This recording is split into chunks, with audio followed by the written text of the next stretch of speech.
Saturday night. I'm Jen Fenter. A Lewistown man is dead after losing control of his vehicle on Highway 87. Montana Highway Patrol responded to the incident just before 11 this morning. Troopers say the 67-year-old man was heading east on Highway 87 when he drifted into a ditch. He overcorrected the vehicle, causing his pickup to spin and then rolled several times. Officials say the vehicle came to a stop on its top. The driver was not wearing his seatbelt. He was ejected from the car and pronounced dead on scene. Alcohol and speed are not considered factors in the accident.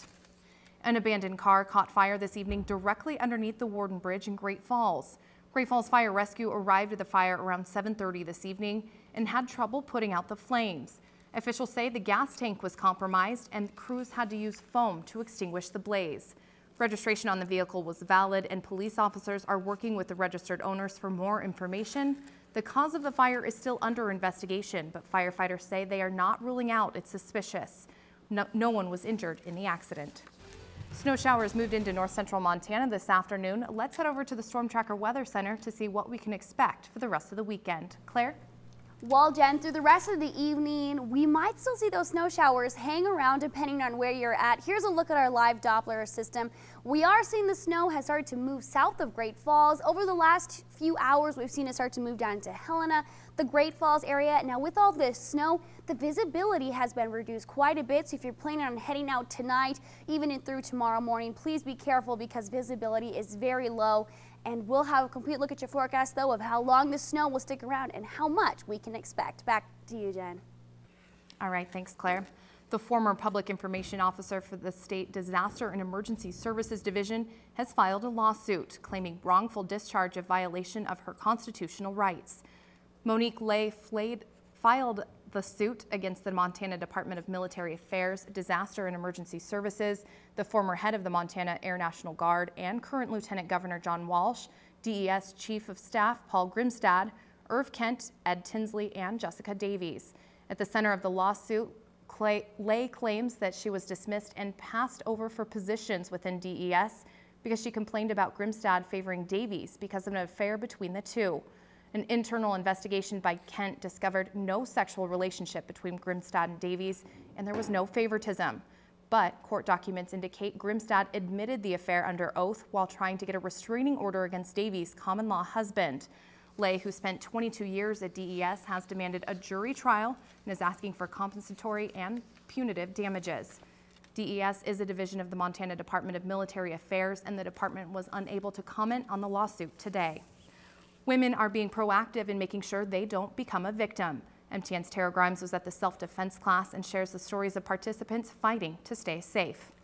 Ready. No! No! Mariah Schrock says she was around 7 years old when a walk around town with a friend turned into a scary situation. There were these two guys following us, and we had this whole plan where there was a park nearby and another park somewhere else. She was going to run one way and I was going to run the other. Now in 8th grade, Schrock says she wants to be prepared if she finds herself in that position again. But Schrock isn't the only one. Ready. No! YWCA Executive Director Janet Duffy says the idea for the class came about after becoming a victim of assault herself. We have ladies from different walks of life here today and different experiences. You know, some of us carry old wounds, new wounds, and you know, this is a way for us to not be victims. And with sobering statistics, instructors say this class is needed. According to the Great Falls Police Department, in 2011, there were 238 reported cases of domestic violence and 115 cases of sexual assaults in Great Falls. Both those numbers jumped in 2012 when there were 280 cases of domestic violence and 169 cases of sexual assaults. The YWCA says for every one reported case, 9 others go unreported. And no matter how young or old, big or small, these techniques are useful for anyone needing to fight back and escape. I feel a lot more confident. Like, I easily feel like if somebody were trying to come up and take me, I could easily fight them off. Confidence, one of the first steps to successful self-defense. In Great Falls, Tara Grimes, MTN News. In roughly 6 months, Saturday mail service will be a thing of the past. It's a change we'll have to get used to, But many small towns throughout western Montana are facing other changes now. In an effort to save money, the U.S. Postal Service is reducing hours of operation for numerous post offices throughout the state. Public meetings were held last week at Dixon, Paradise, and other mail facilities. Spokesperson Pete Nowacki says the majority of residents who did attend the recent meetings want their post offices to stay open. That's the overwhelming sentiment that we're seeing almost everywhere, is that folks are saying, you know, if need be, reduce the hours, but please leave the office open. So we're trying to, run with that as much as we can. Nowacki says they will continue to evaluate the post office and on an ongoing basis. And in some cases, like in eastern Montana and the Dakotas, they may need to add hours to meet the growing population demand due to the oil boom. Residents gathered to remember a life lost last year, hoping to inspire healthy lifestyles in her memory. Our own Beth Beachy went to the second annual Sherry Arnold Memorial Run in Great Falls and shows us how the running community can pull together for one of their own. Even a year after Sherry Arnold's death, running groups and communities remember her love of the sport. It hurts every time you think of something like this. Even though I didn't personally know Sherry, it hurts. And for runners, what happened over in Sydney struck a chord.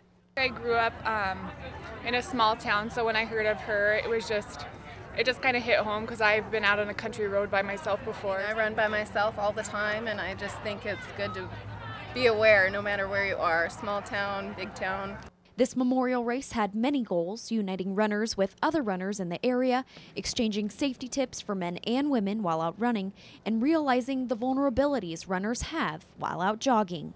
It's a heavy weight to think about it, and it's also, it kind of brings to mind if some of us have had, similar circumstances. Multiple racers said running provides an inner peace and can be extremely therapeutic. And while most run each day to better themselves, this weekend it was for Sherry. Stop, ladies! Even local organizations showed up to remember Sherry and provide outlets for runners looking to be more cautious while jogging. Seek out groups that you can be engaged with to be physically active together as groups. We can lean on each other, and always with the thought that things can happen that are out of our control. Even if we have to go alone, that there are things that we can do. It's just so crucial. In Great Falls, Beth Beachy, MTN News. All right, thanks, Beth. And it's hard to imagine all that sunshine and clear roads and warmth is gone. That was just this morning. It was so nice waking up, having some sunshine. It was warm, having the doors open, and then this evening, afternoon, snow. Completely changed. Exactly. So here's a look at our lows for tonight. Temperatures are going to get cool again, down to the teens. And everyone has been doing such a great job on our social media.